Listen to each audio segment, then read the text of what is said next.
Hi guys! Luto tayo ng pork caldereta rib part. Lagyan natin ng konting mantika. Lagyan natin ng star margarine.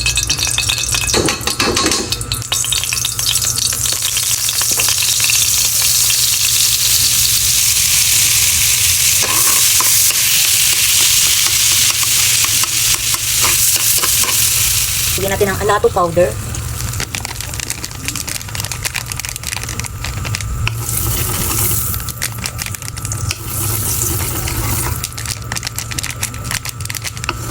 Ilalagay na po yan para matunaw agad. Kasi pagka yan ay may sabaw na saka mo nilagay, magbubuo-buo yan. Then, isunod na po natin ang bawang.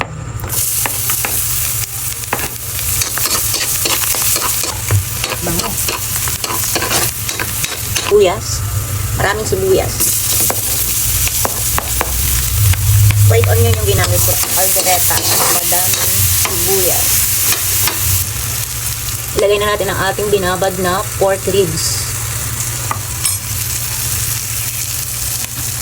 Meron tong pineapple juice, bawang, sibuyas, paminta, bechin, pickles, oyster sauce, toyo, liquid seasoning, Worcestershire sauce,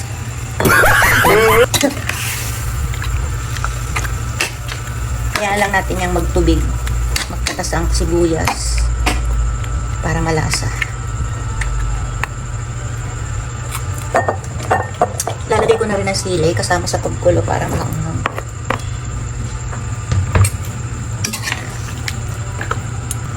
Diba?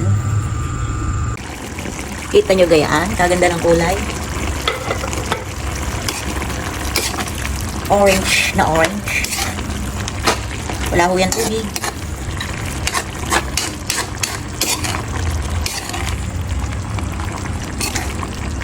Ito yung masarap pagka lalagay sa freezer. Tapos papainit mo sa mantika. Siya, taklobi ulit.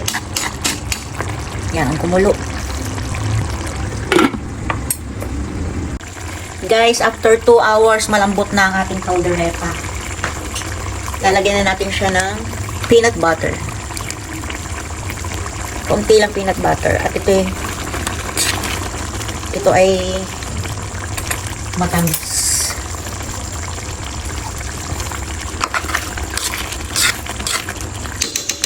Lagay na rin natin ang ating reno. Kalahati lang dahil kalahating kilo lang yan. Baka maglasa na yan.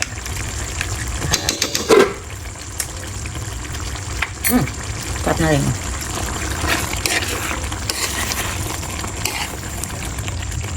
First time ko lang maglagay nitong bell pepper sa caldereta. Testing lang. Masarap.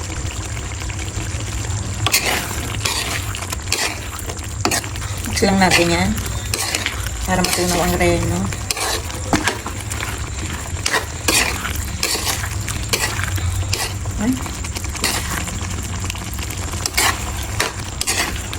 Ang hanghang niya guys.